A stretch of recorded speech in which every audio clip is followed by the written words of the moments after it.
This is an Iwegbus production. Period. How do you feel about Christians making, I don't want to say secular, but let's say, for instance, me making the song My Year. Okay. And I didn't talk about Jesus. It was just a simple song. It's only Up From Here, yelling It's My Year. If you haven't checked it out, go ahead. Definitely make sure you check that out. It is the new year. Yeah. Why wouldn't you listen to My Year? Okay. It's only Up From Here, yelling It's My Year. Yeah. Make sure you check that out. TK Lee on all platforms. My Year. TK Lee, My Year. Yeah. But back to the question. Christians making, so I made the song My Year and people had something to say about it. I mean, real comments came from real people that I was like leaving God and that, you know, I wasn't as saved as I used to be, I guess. I don't know what they were saying. Because You're a JV Christian. I'm yes. What is that, junior varsity? Yep. I wasn't a varsity Christian anymore because I wasn't rapping. You know, people be want you. He coming back right now, and coming through the clouds, branching the vine. Like that's all they want you to say. It's like, y'all, we go through other things in life, you know, outside of that. But people had something to say about that song. And the crazy thing is, I was intentional about making that song not for the church.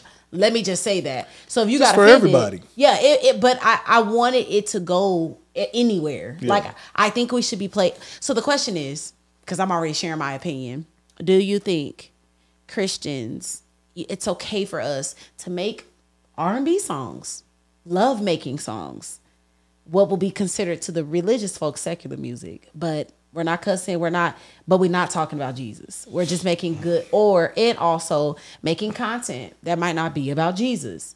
Having sex talks, having, you know what I'm saying? Like we're not pastors. We're doing other things. What do you feel about that? Yeah, I feel, you know, I think it's okay for us to, a married man make a song to his wife. You know, it's not about Jesus. I think nothing wrong with an R&B song like that. I think it's okay for a believer to make R&B that's, you know, unexplicit. You know what I'm saying? Like, like that. You know, you can't be, you know, going like a big time, like you going like tanking them and going into the whole details and all that. Yeah. Like, not talking about that, but I would say that there's a, you know, just trying to stay in those parameters.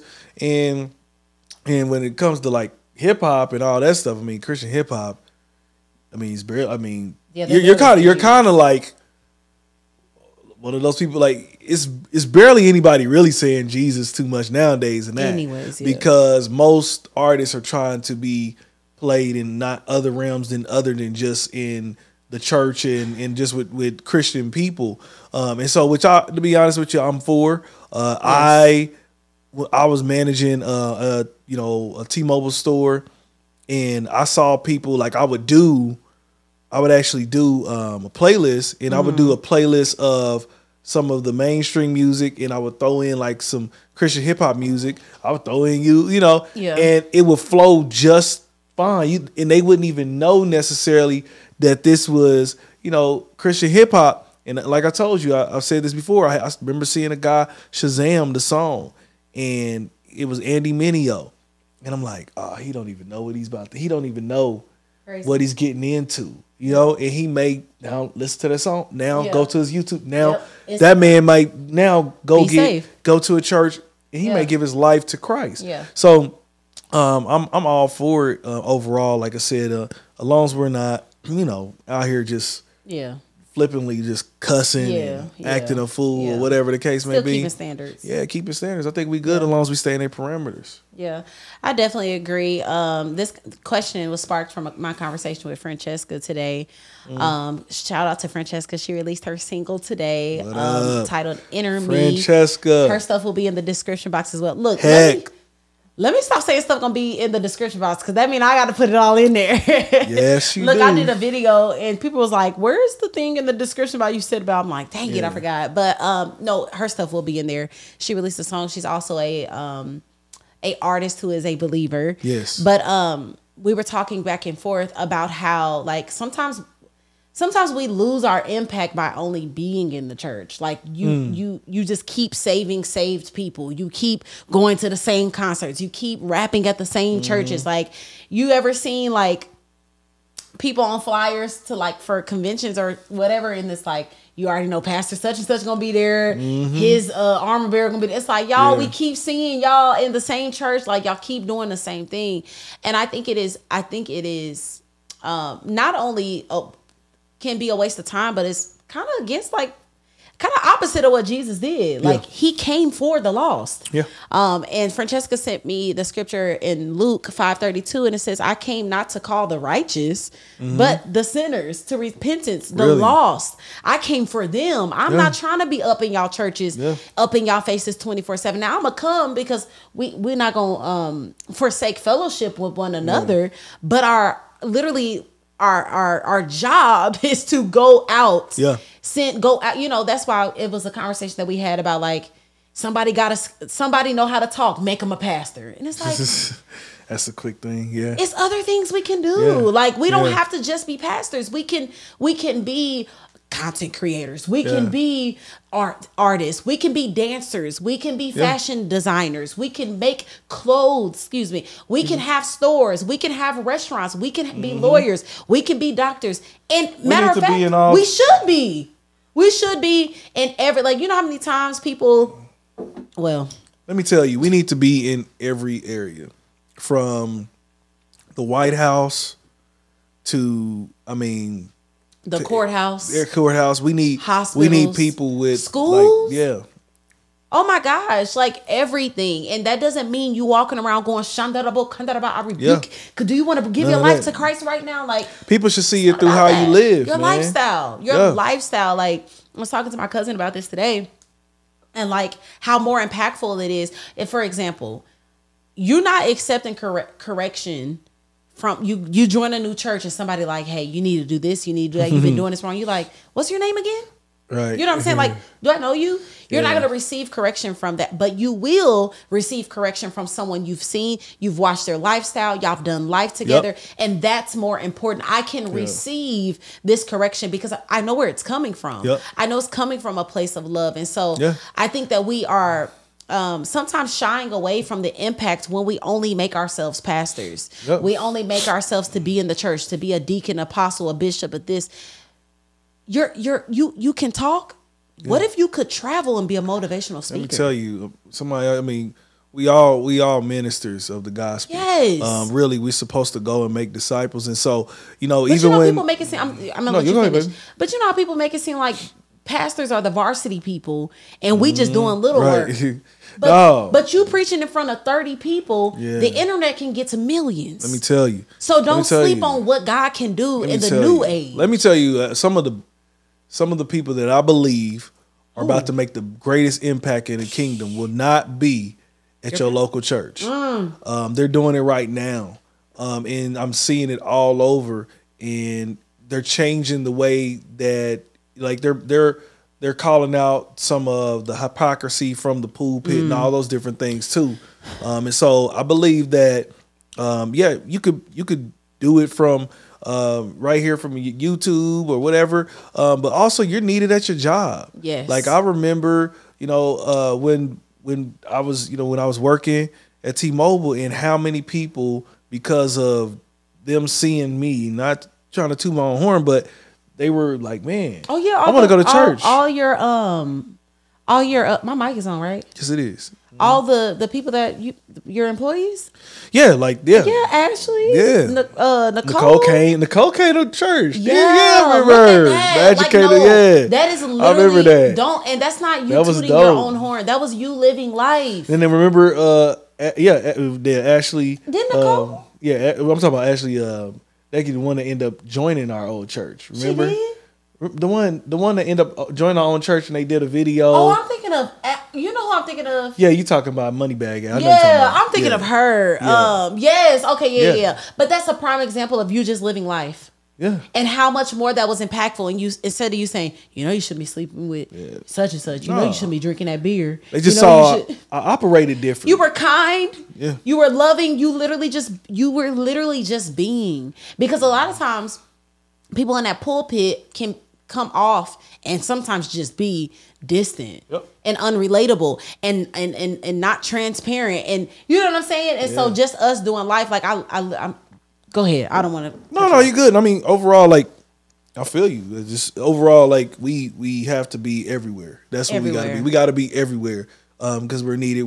You probably heard that saying that you're the only Bible that some people will ever read. Yes. And it's your life. Yes. And so, they're looking at you, they're watching you, believer, and just how you deal in certain situations. And I think it was also because I was real and authentic. Like, they didn't see me only listen to Christian stuff, or oh no, I don't. Right. Like, they knew I wasn't about to go to the club with them and all that type of stuff. Don't cuss around me. Right. That bothered my spirit. But they knew that I was like, it was authentic. Like, man, I was this. Like, for real. You could go back on the Facebook, if you want to see it. Yeah. So, again, I believe that we need to be everywhere. And just think about it, how your song got attention. It did. From a mainstream show with the Black Ink Crew deal. Got their attention for sure. Yeah, got their attention. So that's big. Yeah, it's major because a straight up Jesus song wouldn't have did that. Nope. It wouldn't have did that. And that was from my year. But guess what? It was my year.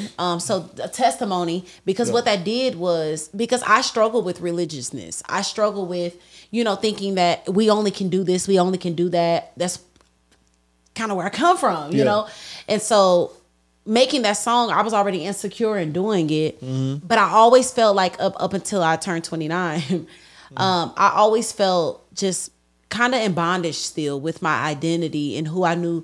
I was like, God, is this you? And I'm gonna be honest. And Aaliyah, I talked to her about this on my birthday.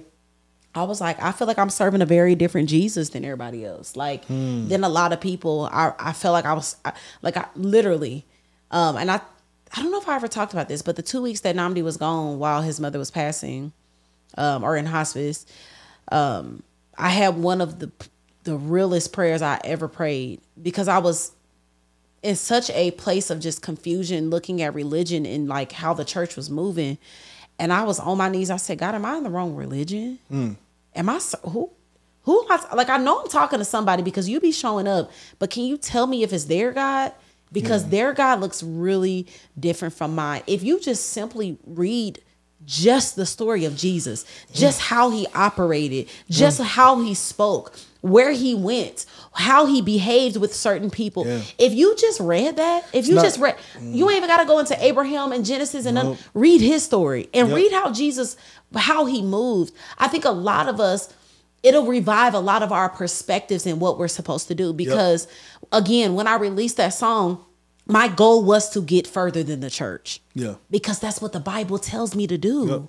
The Bible tells me to go after the lost. And so that the Black Ink Crew, hitting me up or whatever, that was confirmation. I'm with you, daughter. You don't got it. I'm with you, because guess what's going to happen? That's going to get played on that show. They're going to look at that artist. They're going to go to your page, and guess what they're going to see? Jesus. See that? Like, that's what it's all gonna, when y'all do this, y'all gonna, who we talking about right now? Like, but we not preaching, we're being authentic, we're being raw. And so I am very passionate about believers. Go to church, fellowship, get edified, lifted up, all of that, get prayed over, but make sure y'all leave and y'all go live a life that is pleasing to God, that makes you attractive. Did you say that? Wow. Attractive. That make you attractive. Like, be real, be vulnerable. Don't be stuck up. Don't be weird. Don't be. And don't try. Go ahead. I'm sorry. No, go ahead. No, I mean, and don't compromise to be attractive. You know what I'm saying? Like, don't call you. You don't now. I'm gonna try to go to the club. But no. You don't need to do that. I'm gonna try to. I'm not about to do all of that. I'm not gonna compromise to be attractive. Thank you for bringing that. We don't want you to do that. Because that's another side. That's another side where it's like, okay, y'all now. Okay. It's a little far. Don't. No, man, I could go to the club and get people say, you can. But but it's still it's another slippery slope. But you also kicking it though. Like, you in there like, look. More than likely. Get twerked on. Like, that's not saving souls. Like, that's not that. So you have to go with a mission if you do that. I'm with you on that, right? So yeah, that's definitely my outlook. That's the artist that I am. In speaking of being an artist, just to drop really quick, I am working on the album and I'm so excited about it. It's been so long, but I feel like this year turning 29 for me was just like, man, all chains off. Take the shackles off my feet. Like, do you know that song? Every time I think of her, I'm thinking you. Loving her. Like Isaac. You play that. Yeah. Oh, that song is so sexy, and it's a gospel artist. Like, I just love that. I'm like, yes, make a love song for your wife. I'm sorry. To wrap this all up, that is what will be represented on the album. And to end this, that is what will be represented on the Iwegbus podcast, the Iwegbus YouTube, the Iwegbus Instagram. Come on. We are not, we didn't come for, you know, just the church. You know what I'm saying? Like, we're going to give y'all content that will help y'all, but we going for the lost. Yes. And so we're going to be raw. We're going to be transparent. We're going to be all that God created us to be, not muted. Yeah. Not stifled, no chains. Yeah, and just free, because we want freedom to be contagious. We want you to be free in your marriage. We want you to have practical things to do, not just spiritual stuff. Yeah, you need to rebuke stuff. Yeah, you need to oil your walls down. Yeah, you need to pray, but you also need to take your wife on dates. You also need to be intimate. You also need to be a good person and have community and talk and be just a loving, kind person and all of those things. This is an Iwegbus production. Period.